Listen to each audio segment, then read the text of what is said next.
Peak English Podcast. From Peak English with Class. Hey, English learners. Welcome back to Easy English Podcast for Conversation, your cozy place to learn easy English through real-life conversations and improve your life at the same time.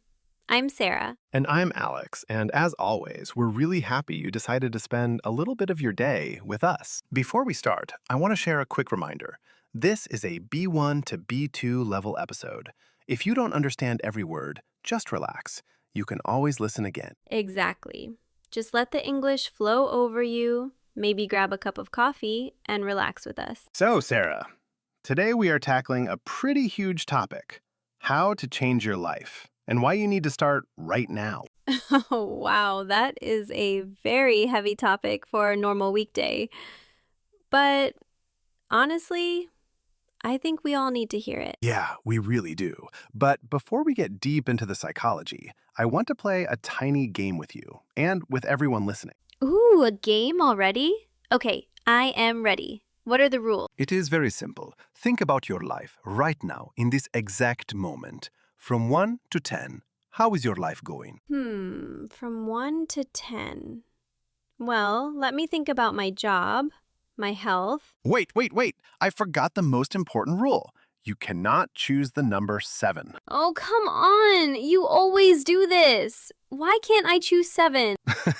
Because 7 is the safe number. It means your life is not great, but it is not terrible either. You are just complacent. Complacent. That is a great vocabulary word. It means you are too comfortable and satisfied, so you stop trying to grow, right? Exactly. You get complacent. Like when a sports team wins one game and then they stop practicing because they feel too comfortable. Ah, I see. So saying 7 is like saying, my life is fine, please leave me alone. Right. It is a way to hide from the truth. When you take away 7, you really have to look at your life clearly. That makes total sense. Without 7, you realize if you are actually happy. Or just kind of surviving day by day. So, Sarah, no hiding. What is your number right now? I knew this was a trap. Honestly, I think I am at a 6 right now. A 6. That is very honest of you. Why a 6? Well, my days are okay.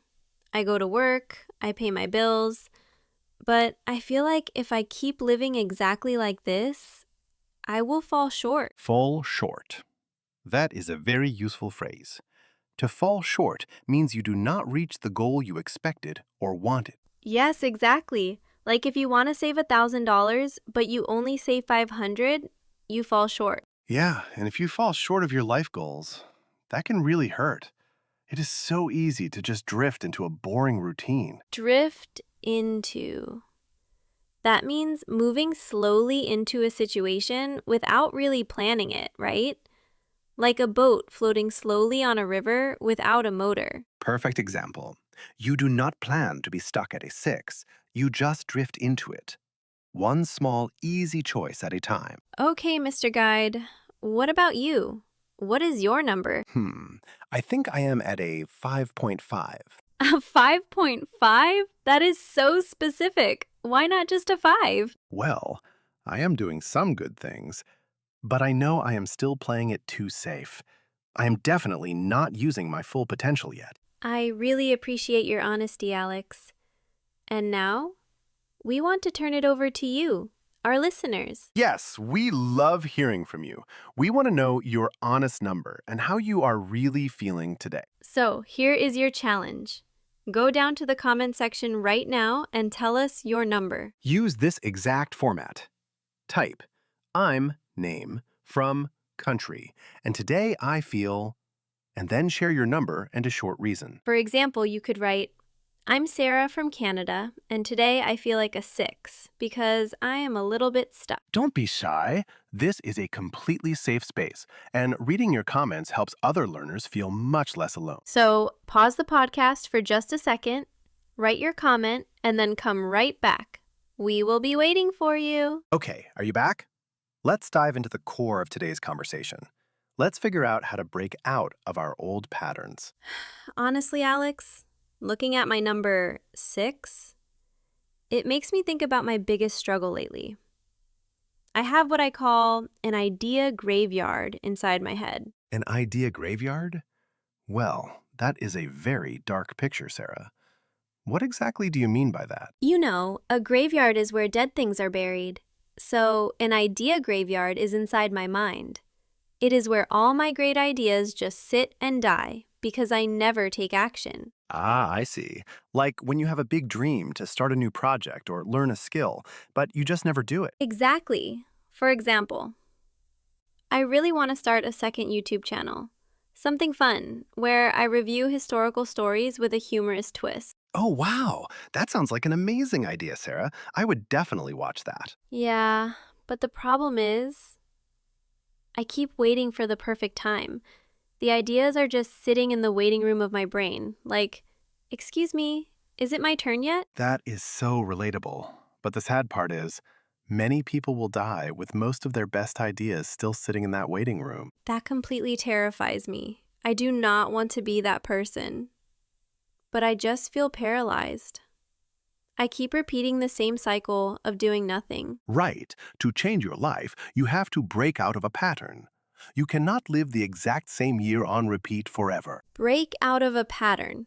That means to escape from a habit or a cycle that you keep doing over and over again, right? Yes, exactly. What does your pattern look like when you think about your History Channel, Sarah? Well, my pattern is big idea, big excitement, no plan, no action, and then a lot of guilt. Oh, yes. That pattern is very popular. But to break out of it, you have to accept one uncomfortable truth. You are going to fail. Wow, thank you, Alex. What a super positive and happy podcast we are having today. You are going to fail. I know. It sounds terrible when I say it like that, but it is actually very good news. How is that good news? Failing hurts. Sometimes it feels like a failure can completely devastate you. Let's pause there. Devastate. That is a very strong word. To devastate means to hurt someone very deeply, emotionally. It is much stronger than just making them sad. Yes, like if you spend money to buy a camera and you record a video, but everyone hates it, that news would devastate you. You would feel totally empty. Right. It hits you hard. But here is the psychology behind our fear. The problem is not the failure itself. The problem is how we talk to ourselves when we fail. So you mean when we make a bad video, we tell ourselves, I am useless. I am not creative. Exactly. Making one bad video only means you made one bad video. It does not mean you are a stupid person. Wow. I always let my small failures define who I am. And then I get scared and just go back to my small, safe life. We all do it, Sarah. When life gets scary, it is so easy to go back to low battery mode, where everything works just very slowly. Low battery mode. That describes my motivation perfectly. And sometimes it gets so bad that I feel like I have hit rock bottom. Hit rock bottom. That is a very visual idiom. Could you explain what that means for our listeners? Sure. To hit rock bottom means to reach the absolute lowest point in your life. You feel like you cannot go any deeper or get any worse. Yes, like losing your job, running out of money, and feeling completely alone, all at the same exact time. Exactly. And when you are there, you do not need someone to say, just smile and be positive. That kind of fake advice actually hurts more. Yeah, fake smiles do not help when you are at rock bottom. You need a real, solid plan to claw your way back. Claw your way back. I really love that picture because it is not soft or easy. It sounds very tough. Right. To claw your way back means you return to a better place, slowly, and with a lot of physical or mental effort. It is like you are trapped in a deep, dark hole, and you have to climb out using only your bare hands. Grabbing the dirt. Exactly, Sarah. It is a messy comeback. It is not pretty or aesthetic for Instagram. It is made of small, tiny steps, like sending one email. Or telling one close friend, honestly, I am not okay. or even just cleaning your desk when your mind feels chaotic. Yes, those things look very small from the outside, but inside, they are huge. They are victory. So, if someone listening feels stuck at a 5 or feels like they hit rock bottom, how do they start? What are the tiny habits? Let's give them 3 practical steps. Habit number 1. Anticipate your weak moments. Stop pretending you are a perfect robot. Anticipate. That means to expect something before it happens and to prepare for it, right? You got it. For example, if you know you are always exhausted after work, anticipate that. Do not plan a 3-hour English study session at 8 p.m. Oh, I see. Or if I know that Sunday evening is my time to feel sad about the week, I can anticipate it. Right. You can plan a nice walk or call your mom instead of just scrolling on your phone and feeling worse. That is so smart and so gentle on ourselves. Okay, so habit 1 is anticipate weak moments. What is habit number 2? Habit number 2 is learning how to fall forward. We talked about failing earlier, but falling forward is a bit different. Fall forward. Does that mean you still hit the ground and you still feel the pain, but you land a little closer to your goal? Yes, what a perfect summary. For example, maybe you try speaking English in a meeting and you make a huge grammar mistake. You feel so embarrassed. You could fall backward and never speak English at work again. Or you could fall forward and think, okay, now I know how that sentence really works. Beautifully said. But remember, when you are doing these small things, fear and comparison can really obscure your progress. Let's break that down. Obscure. That means to hide something or to make it less clear. Like when a thick cloud obscures the sun. Exactly. Your English might be much better than last year, but because you only look at people above you, your own growth is obscure to you. So, to see clearly, we should look backward. Look at old journal pages or old audio recordings to prove to ourselves that we are growing. Yes. Looking back gives you fuel to keep going. And that brings us to the final step. Habit number 3.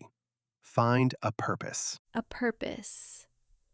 Yeah, if your comeback is only about making more money or looking good, you will get tired very fast. Exactly. But if you think, if I heal, if I learn this new skill, I can help my family have a better life, that thought gives you endless energy. Even just leaving a comment on this YouTube video can be a purpose. When you write, I was scared, but I tried, you give courage to the next person reading. I see that in our community all the time. People helping people. And when you practice these 3 habits, slowly you rise from the ashes. Rise from the ashes.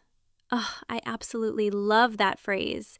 It sounds so magical and powerful. It comes from the ancient story of the phoenix, a mythical bird that burns in a fire and then is born again, brand new from its own ashes. So to rise from the ashes means to become strong again after a very bad time, after everything looked completely destroyed. Yes, maybe your old plans burned down, but from those ashes, a different, braver version of you can stand up right now. I really needed to hear that today, Alex. A comeback does not need to look perfect like a Hollywood movie. It just needs to feel honest. Exactly, Sarah. Honest, quiet, and brave choices, day after day. That is how you truly change your life. Okay, before we jump into our word tour today, let's take a quick breath and review what we talked about. Yes, please. We shared a lot of deep ideas, and I need a quick summary to keep it all straight in my head. Right. We talked about 3 tiny habits to build your 2026 comeback. Habit number 1 is anticipate your weak moments. That means do not pretend you are a superhero. Expect to be tired and plan an easy English habit for those tough days. Exactly. And habit number 2 is learn to fall forward. When you fail or make a mistake, do not run away. Yeah, you use that failure as a lesson. You land a little bit closer to your goal instead of falling backward into your old story. And finally, habit number 3, find a purpose. You need a why that is bigger than just yourself to give you extra energy. Honestly, just reviewing those 3 tiny steps makes me feel so much more in control of my own comeback. I am so glad to hear that, Sarah. And now it is time for everyone's favorite part of the show, the word tour. Yay, the word tour! This is where we grab all the heavy, confusing vocabulary from today's chat and make it super easy. Exactly. We selected 7 powerful phrases we use today. We will explain them slowly and give you brand new examples. And please, speak out loud with us. When we tell you to repeat, actually say the words. It helps your brain remember them. All right, let's start. Our first word today is complacent. Complacent means you feel too comfortable and too satisfied with how things are, so you completely stop trying to improve. For example, you could say, after the company had a very successful year, they became complacent and stopped inventing new products. Or in daily life, I do not want to feel complacent in my relationship. I always want to show my partner that I care. Now it is your turn. Please repeat after me. Complacent. Complacent. Complacent. Great job. Our second phrase is fall short. To fall short means to fail to reach an amount, a standard, or a goal that you really wanted to achieve. For example, I wanted to run 5 kilometers today, but I got too tired and fell short of my goal. Or the new action movie had a huge budget, but it fell short of my expectations. It was actually quite boring. Now say it with us. Repeat after me. Fall short. Fall short. Fall short. Our third expression is drift into. To drift into something means to slowly, gradually move into a situation without making a conscious choice or a clear plan. For example, he did not plan to become a manager. He just drifted into the role over 5 years of working there. Another example. If you do not set an alarm, it is so easy to drift into an afternoon nap and ruin your sleeping schedule. All right, your turn. Repeat after me. Drift into. Drift into. Drift into. Moving on, our fourth phrase is very strong. Hit rock bottom. To hit rock bottom means to reach the absolute lowest, worst possible level in a situation or in your life. For example, after he lost his apartment and his car broke down on the same day, he felt he had finally hit rock bottom. Or sometimes hitting rock bottom is exactly the motivation a person needs to completely change their life. Let's practice. Repeat after me. Hit rock bottom. Hit rock bottom. Hit rock bottom. Our fifth phrase goes perfectly with the last one. Claw your way back. To claw your way back means to return to a successful or healthy state after a very bad situation, using a lot of hard effort. Here is an example. The soccer team was losing by 3 goals, but they clawed their way back to win the game. Or after her terrible illness, she had to claw her way back to good health by eating right and exercising slowly. Speak out loud with us. Repeat after me. Claw your way back. Claw your way back. Claw your way back. You are doing great! Our sixth word is obscure. We used obscure as a verb today. To obscure means to cover, hide, or make something very difficult to see or understand. For example, the tall trees in the front yard completely obscured the beautiful view of the ocean. Or his terrible anger obscured the fact that he was actually just very sad and hurt inside. Let's try it. Repeat after me. Obscure. Obscure. Obscure. And our final phrase for today's word tour is rise from the ashes. To rise from the ashes means to become strong, successful, or whole again after being completely broken or destroyed. For example, after the hurricane destroyed the town, the community rose from the ashes and built stronger, safer houses. Or even when your plans completely fail, you can always rise from the ashes and start a brand new chapter. Make it strong. Repeat after me. Rise from the ashes. Rise from the ashes. Rise from the ashes. And that brings us to the very end of today's episode. Thank you so much for hanging out with us today. Whether you are cooking dinner, commuting on the train, or just lying in bed right now, we appreciate your time. We know changing your life is not easy, but you took a great first step just by listening and learning with us today. If you enjoyed this conversation and felt understood, please give this video a like and subscribe to the channel. It really helps our small community grow, and it tells YouTube to recommend this safe space to other English learners around the world. This is Sarah. And this is Alex. You've been listening to the Peak English Podcast. Bye. Your progress doesn't end here. To continue advancing your Speak English skills, click on the next video or explore the additional videos we've thoughtfully selected for you.